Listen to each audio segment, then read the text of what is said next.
Here we're going to go back into human archaeological history. We're going to take a look at some of the stone tool industries that emerged from the earliest to those that are associated with Neanderthals, and we'll be looking at some of the behavioral changes that are implied and ultimately what's meant by Paleolithic tools. We'll also take a look at a few of the important sites. Human archaeology begins in the Paleolithic, so this is the time that we start to see the first manufactured stone tools. Obviously, early hominins probably used tools in the same way that we see chimpanzees use tools today. Impromptu, a variety of species do use tools. However, this refers to the purposeful manufacturing of these various industries that we have. So paleo, it means old. And when we refer to lithic, it refers to stone or stone tools. So Paleolithic means old stone tools. And there are a number of industries here that we're interested in. For example, the Oldowan, the Acheulian, and the Mousterian. Now, with respect to the Paleolithic, we also break this up into subsections. So the lower Paleolithic, for example, it begins at about 2.5 million years ago. That's when we see the very first stone tools, and it ends at around 300,000 years ago. And in the lower Paleolithic, we see two main traditions, the Oldowan, or Mode 1, and Acheulian, Mode 2. At about 300,000 years ago, we have the Middle Paleolithic, and the Middle Paleolithic, it ends approximately 50,000 years ago. And in the Middle Paleolithic, we find Mousterian stone tools, and then we have the Upper Paleolithic, where we see perhaps a little bit of refining of these Mousterian tradition. We'll talk a little bit more about that. Here we have Mary and Louis Leakey. They're not the first individuals to discover Paleolithic tools. However, they are responsible for excavating at what became a very important World Heritage Site, Olduvai Gorge. And here at Olduvai Gorge, we see some paleoanthropology. So they're discovering hominin fossils, in addition to some archaeology. And here we find the very first stone tools. And that's taking us back to approximately 2.5 million years of age with respect to the age of those tools. So we've seen this map, this paleoanthropological site map, and here I'm just going to add in plus archaeological.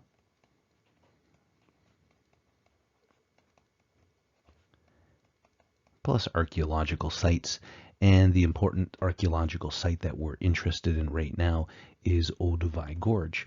So if I change over here to a white, we can see where Olduvai Gorge is located. And as pointed out, this is a World Heritage Site. It's also referred to as one of the cradles of humankind. So we have discussed the cradle of humankind, and that is a national park in South Africa, the cradle of humankind.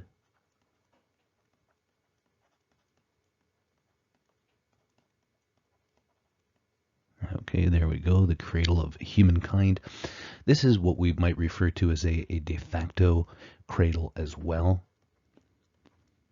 In other words, there's a lot of hominin fossils and associated material that we find in this area. So the question becomes for a lot of anthropologists, is there a cradle of humankind proper?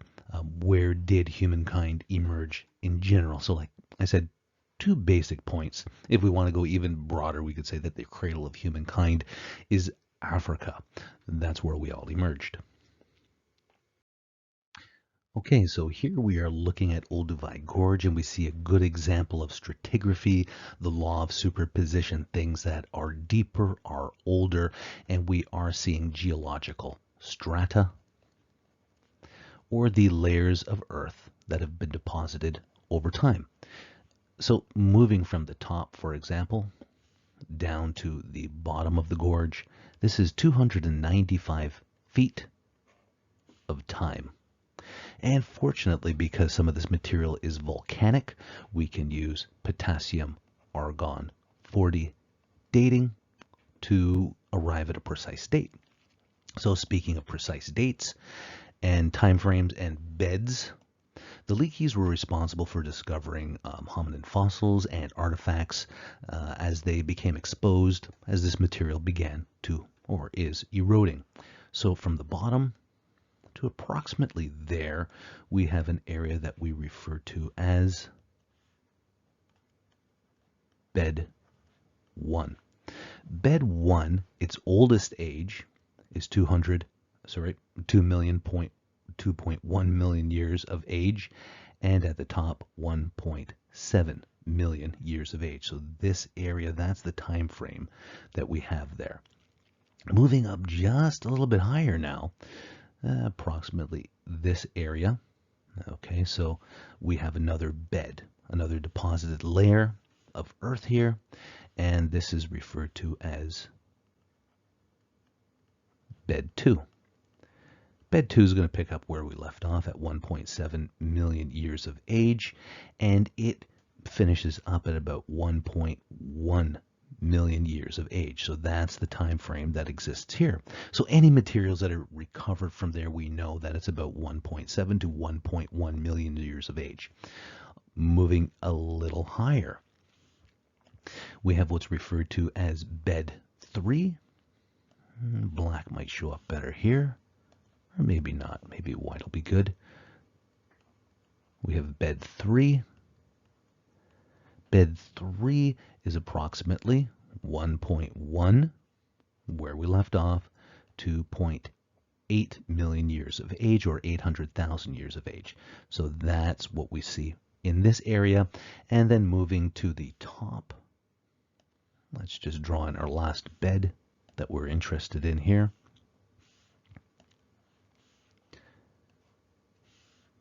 It's referred to as bed 4.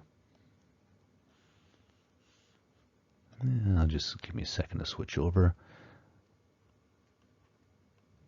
Bed 4, and right in around here, this goes from 800,000 years ago to approximately 0.4 million years of age, or 400,000 years of age.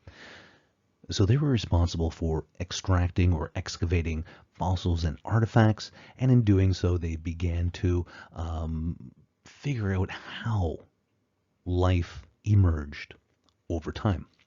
In our oldest beds, this is where, and I'm just going to go to a red marker.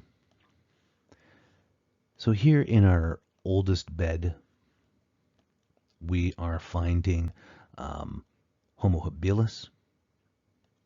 Sorry, I'm having problems switching over.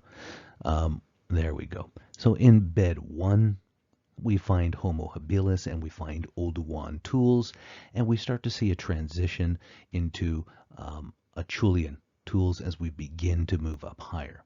So that's what we're seeing take place over time, is a refinement of tools, moving from Oldowan to the Acheulian traditions and all of the associated fossils.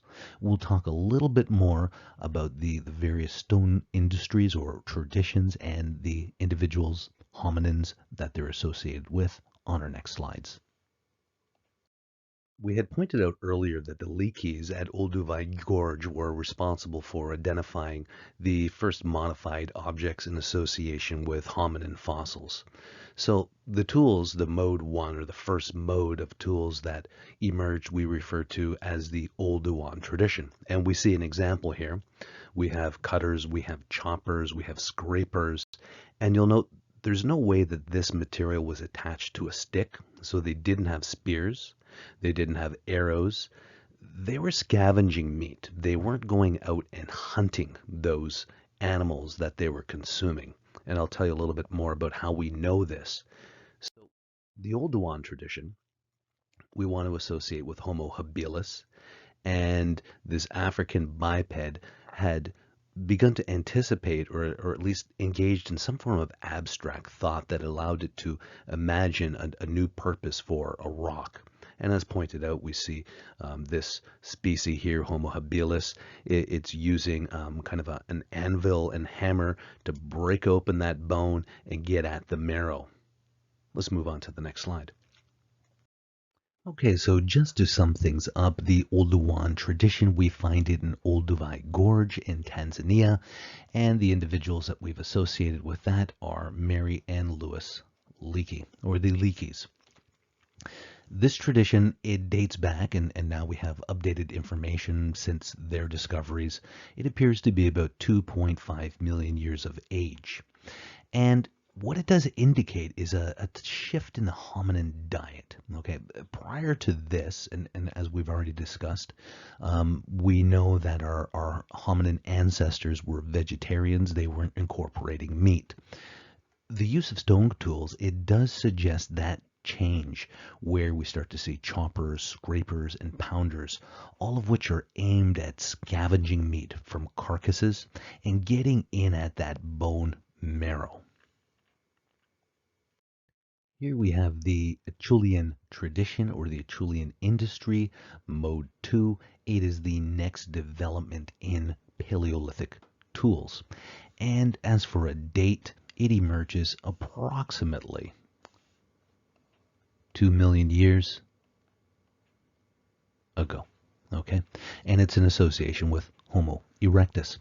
Now, what's happening here is something very different. So, for example, if we take a core, we say this is the rock that they're working from, and they strike a flake off of it in the Oldowan tradition, and that flake falls.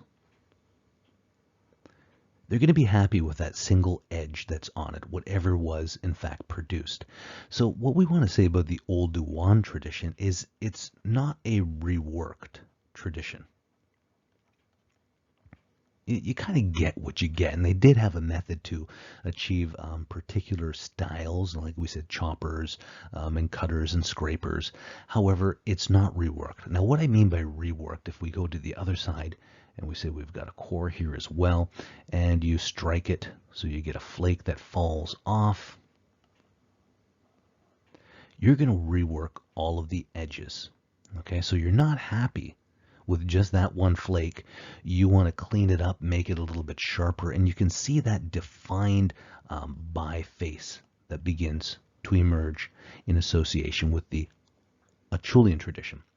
The biface, if you looked at it from an edge, say right around here, if we just kind of rotated it around, what it would look like is kind of the edge of a knife or the edge of an axe, kind of enlarged, where you have created a really good cutting surface. Okay. So Homo erectus, on a test, we want to be able to say that it uses the Acheulian tool tradition, and it was getting at meat in a fundamentally different way than Homo habilis was. It was an active hunter, and that process of hunting led it to a different migratory pattern such that it began to move out of Africa in search of food. Let's move on and take a look at the third tradition that we're interested in. So let's briefly recap again the Acheulian tradition, and actually here we do see, before I go on, something that's a little bit better than my drawing, I guess, on the last page. Neglected to remember that I had this. Here we're seeing that biface. A really good example. So we're looking down the edge here, and we're seeing that reworked or retouched edges all the way along where they've reworked it with another rock. Again, not happy just with the flake. We see that characteristic reworking here and here, producing a very sharp edge. So the Acheulian tradition goes back to about 2 million years of age, is referred to as mode 2, and it indicates a further shift in the hominin diet. Also, changes that are taking place in the hominin brain. And some of the examples we see here with respect to tools are hand axes and bifaces, and ultimately multi-purpose tools that are used for butchering large animals and chopping wood. Okay, now that's an important element. They're chopping wood, not because they're just doing it and they want to come up with some wood to whittle. That's not what's happening here. They're using this for fire. So some of the hand axes, they are quite large. And that does indicate that something is happening very different with respect to their behavior. So the Acheulian, Saint-Acheul, France, that's where the first Acheulian stone tools were discovered. Mode 3, again named after a region of France where it was first discovered, is called the Mousterian tradition. Now, the Mousterian tradition, it represents a flake. We can see that flake, and it also involves reworking the edges to create a biface. And we clearly see in the bottom corner a type of implement or a type of stone tool that could be attached to sticks and would be used for hunting. The Mousterian tradition, if we move to the next slide. The Mousterian tradition, then, it is named after the area in France where it was discovered, Saint-Moustier. And this tradition is dated to approximately 300,000 years ago to 160,000 years ago, or 0.3 million years ago to 0.16 million years ago. The Mousterian tradition, this mode 3, it indicates yet another shift in human behavior. We have stone that's attached to wood for efficient hunting, and it is a multi-purpose type of tradition, more refined than the Acheulian tradition. So here we're seeing hunting, butchering large animals, chopping wood, fighting as well. And we're associating these tools, I'm just going to write it in at the top. They are found in association with Neanderthals. Now, there's one other tradition that we're going to lump in here. It's referred to as the Levallois Mousterian tradition. Some archaeologists include the Levallois as its own tradition. Others include it within the Mousterian tradition as well. And ultimately, it is just a further refinement of the Mousterian tradition. All right, so that's where we're going to leave it with our stone tool industries. I'll see you next time. Take care.